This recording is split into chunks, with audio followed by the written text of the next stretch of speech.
Okay, so picture this. A smoky cafe in Paris, sometime in the 1950s.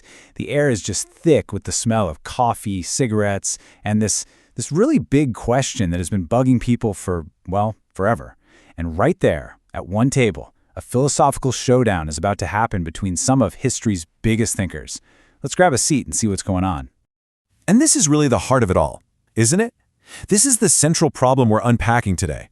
It gets right to the core of what it even means to be alive. I mean, if there's no grand plan, no built-in purpose for any of this, then what's the point? Seriously, why bother? Well, let's see what our philosophers have to say about that. So, first up at the table, we've got the residents of what we're calling the absurd café, Jean-Paul Sartre and Albert Camus. Now, for these guys, this whole meaning problem isn't just some abstract thought experiment. No, it's a feeling. It's this deep, gut-level sense of disorientation you get living in a world that doesn't come with an instruction manual. And leave it to Sartre to kick things off with such a wonderfully dramatic line. This nausea he's talking about, it's that dizzying, unsettling feeling you get when you truly, truly realize that your existence has no pre-written script. There's just no fundamental reason for you to be here. And that realization, he says, can make you feel physically sick. And that right there, that is the whole existentialist dilemma in a nutshell. We are, and get this, condemned to be free. Now that probably sounds a little weird, right? I mean, isn't freedom supposed to be a good thing? Well, for Sartre, it's actually a terrible burden. Because if we are completely and totally free, that means we are completely and totally responsible for inventing our own meaning, from scratch, with absolutely no help and zero guarantees it'll work. But just as all that existential gloom starts to really settle in, the cafe door swings open and a new challenger walks in.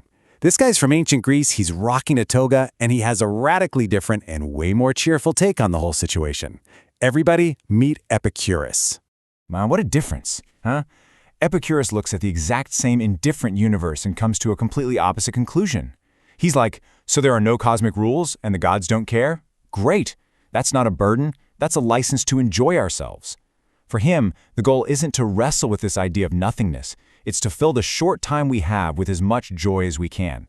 You know, what's so interesting here is just how practical his advice is. He's not talking about some wild, over-the-top hedonism. As you can see, it's really all about simple, sustainable joy. Things like sharing a good meal with friends, finding a little peace of mind, just appreciating the world around you. And his advice is so direct. Don't worry about death. You won't be around for it anyway. Don't worry about the gods. Just savor what you have, right here and right now. But you can probably imagine Sartre and Camus are just shaking their heads. A nice glass of wine and some good company? Is that really going to solve the massive, fundamental problem of existence? I don't think so. Let's hear what they have to say back. And there it is. Sartre just waves the whole thing away, calling it a distraction. From his point of view, enjoying the moment is just a way to temporarily forget about the terrifying void that sits at the center of our lives. It's like putting a nice-tasting Band-Aid on a massive, gaping wound. It might feel better for a second, but it doesn't actually solve anything. So, what we have here are two completely different ways of dealing with a world without a God. For the existentialists, you have to invent your meaning by rebelling against the meaninglessness. For the Epicureans, you find it by enjoying simple pleasures. Freedom is either this crushing burden or it's a joyful opportunity. They're at a complete and total stalemate. So the three philosophers, they kind of toast to their disagreement, right? They share a laugh over the absurdity of it all, but just as that little moment of connection settles over the table, the cafe door swings open again. An unexpected guest shows up. He's not some famous philosopher you'd recognize. He's just a calm, sort of unremarkable man who introduces himself with one single powerful name. Logos. That's the Greek word for reason or divine order. And he makes it clear he's not here to pick a side. He's here to change the entire game. With just that one sentence, Logos completely reframes the entire debate. He points out that both the existentialists and the Epicureans, they're starting from the exact same assumption, that reality itself is meaningless. They're just arguing over the best way to cope with that emptiness. But then he asks, what if that first assumption is just plain wrong? And this is where Logos lays down his core challenge. And it's a big one. It's a critique aimed right at the very foundation of both of their worldviews. He basically argues that they are trapped in a massive contradiction. And this just nails the contradiction perfectly. Think about it. To argue that the universe has no inherent logic, what do Sartre and Camus use? They use logic. To debate about meaninglessness, they have to rely on the shared meaning of words. Their entire argument is built on a foundation of reason and order that they claim doesn't exist. It's like sitting on a branch while trying to saw it off. So what's the alternative? Well, Logos offers a third way: alignment. This isn't about inventing meaning out of thin air, and it's not about distracting yourself with pleasure. It's about recognizing that there is an inherent structure to reality, a logos, a divine order, and that a truly meaningful life comes from aligning yourself with it.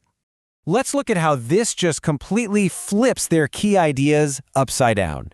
You see, freedom isn't just about breaking free from things, it's about being free for something, for a purpose. And rebellion, it isn't just fighting against the darkness, it's about fighting for the light. And real, deep pleasure isn't just a fleeting distraction, it's the kind of satisfaction you get from drinking from a well that's actually real, one that never runs dry.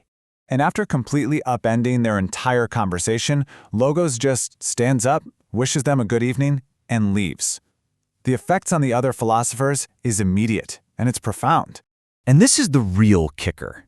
These men, these intellectual giants who have a witty or profound response for literally everything, are just stunned into silence. They have no comeback. The challenge from Logos has hit them somewhere their own philosophies just can't seem to reach.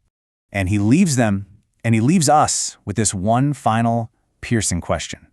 Both existentialism and Epicureanism, they offer ways to live with the confusion of a chaotic world. But Logos asks us to stop and consider if maybe we were meant for something more.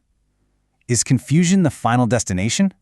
Or is it just a place we pass through on the way to finding our alignment with what is actually real?